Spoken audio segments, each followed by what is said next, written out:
یعنی مہر وہ تو آپ اناؤنس کر رہے ہیں، لیکن انہوں نے دوسری پارٹی سے یعنی میرے والد سے جو لینے کا اگریمنٹ کیا یعنی جوڑا جہیز، آپ اس کا تو ذکر ہی نہیں کر رہے ہیں، ایسا کیوں؟ بیوی یہ طریقہ نہیں ہوتا. آپ کے والدین جو دے رہے ہیں وہ جہیز ہے، وہ خوشی سے دے رہے ہیں، اس کا عقد نکاح سے کوئی تعلق نہیں ہوتا. وہ تو ایک تحفہ ہے جو ہر باپ اپنی بیٹی کو دیتا ہے. قاضی صاحب پلیز، میں کیا کہنا چاہ رہی ہوں سمجھیں. یہ تحفہ ہے یا تحفے کا دھوکہ ہے؟ غور کیجئے، کیا یہ ریلی خوشی سے ہے؟ نہ یہ تحفہ ہے نہ خوشی سے. یہ سماج کا، رسم و رواج کا، زمانے سے چلا آ رہا ایک دھوکہ ہے. یہ ایک سوشل پریشر ہے، ایک ایموشنل بلیک میل ہے. کون کتنا جہیز دے گا اور کون کتنا جہیز لے گا اس کی حرص ہے.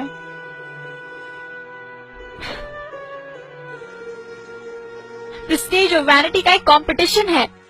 خوشی سے تحفہ لینے کے لیے کوئی دینے والے سے نیگوسیشن نہیں کرتا، بارگننگ نہیں کرتا، بات چیت کے لیے 4 میٹنگ نہیں ہوتی، بیچ میں بروکرز یا مشاتاؤں کی ضرورت نہیں ہوتی. خوشی سے تحفہ دینے والے اس خوف میں نہیں جیتے کہ اگر تحفہ داماد کی ایکسپیکٹیشن کے مطابق نہ ہوا تو اس کی بیٹی کی زندگی خراب ہو سکتی ہے.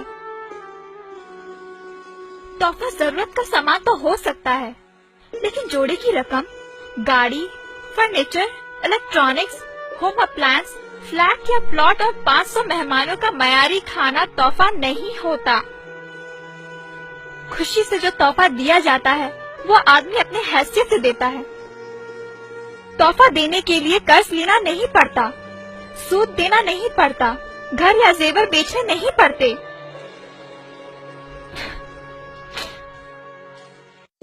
داماد کے گھر والوں کو خوش کرنے کے لیے بیٹوں کو ان کے حق سے محروم کرنا نہیں پڑتا.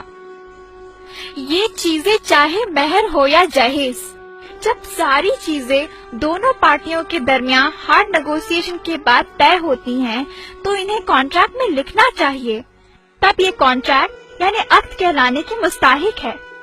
ورنہ صرف ایک پارٹی جو دے رہی ہے اس کو بڑی شان سے سب کے سامنے بیان کرنا اور دوسری پارٹی جو اتنی مشکلوں سے دے رہی ہے اس کو اسکپ کر دینا، کیا یہ عقد کے وائلیشن نہیں ہے؟ کیا یہ ناانصافی نہیں ہے؟ بولیے. آپ سب جانتے ہیں پھر بھی آپ انجان بن رہے ہیں. کیوں؟ کیا یہ ناٹک نہیں ہے؟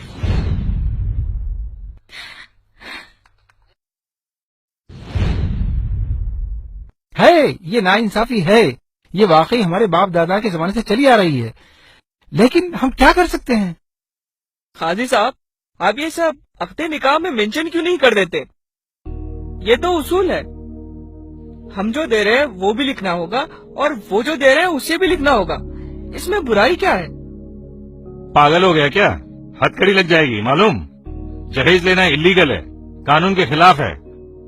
اگر رائٹنگ میں دے دیے تو ہم سب section 498A anti dowry act کے تحت اندر ہو جائیں گے. نوید صاحب، قانون کی بات تو بات کی ہے. پہلے تو جہیز اور یہ ڈنر کا کھانا دونوں قرآن اور سنت کی بہت بڑی خلاف ورزی ہیں. یہ اسراف ہے، یہ رشوت ہے جو حرام ہے. اس کو لینے والے اور دینے والے دونوں جہنمی ہیں. دلہن والے ایسی چیزیں دیتے کیوں ہیں جس کی رسید لے نہیں سکتے؟ تو دولہے والے ایسی چیز لیتے ہی کیوں ہے جس کی رسید دے نہیں سکتے؟ اگر یہ ایسی رشوت ہے جس کو عقد نکاح میں مینشن نہیں کر سکتے، جس کو چھپانا پڑتا ہے، میں ان چیزوں کو امورل سمجھتا ہوں. میں ایسے جوڑے جہیز کو ہرگز ہاتھ نہیں لگاؤں گا. مجھے کچھ بھی نہیں چاہیے. ماشاء اللہ ماشاء اللہ.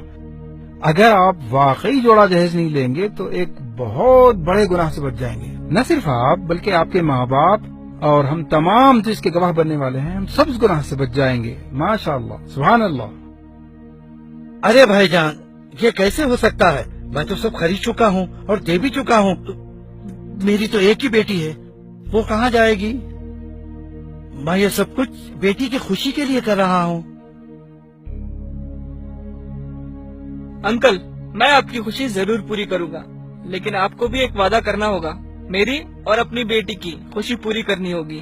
میں اپنی بیٹی کی خوشی کے لیے ہر چیز کروں گا. بولیے آپ کو کیا چاہیے؟ تو آپ ان سب کے سامنے وعدہ کیجئے. انشاءاللہ میں وعدہ کرتا ہوں آپ کی ہر خوشی پوری کروں گا.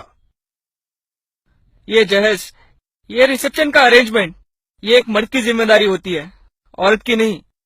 اور آپ نے جو خرچ کیا وہ جائز نہیں ہے. اسی لیے کل میں آپ کی ساری رقم واپس کر دوں گا. آپ کو ان سب کے سامنے وعدہ کرنا ہوگا کہ آپ اسے قبول کریں گے. ارے یہ کیسے ہو سکتا ہے؟ لوگ کیا کہیں گے؟ ہماری تو ناک کٹ جائے گی. سوسائٹی میں لوگ ہمیں ذلیل کریں گے. ذلیل؟ آنٹی ذلیل کون ہوگا؟ جو سنت پر عمل کر رہا ہے وہ، یا ایکسکیوزز ڈھونڈ کر سنت پر نہیں چلنے والا وہ؟ ارے ناک تو ان کی کٹنی چاہیے جو سسٹم کے نام پہ، رسم و رواج کے نام پہ اللہ اور اس کے رسول سے بغاوت کرتے ہیں. یہ سسٹم آپ عورتوں نے بنایا ہے اور ہم مردوں کو اس کا غلام بنا کے رکھ دیا.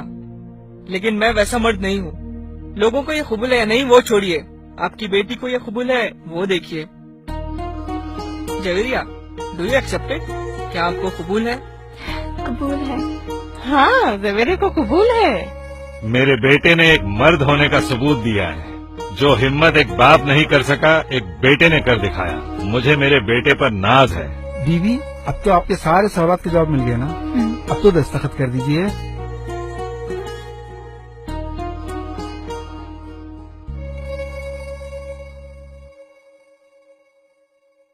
الحمدللہ، شادی مبارک. نوید صاحب، شمشیر صاحب، شادی مبارک، شادی مبارک.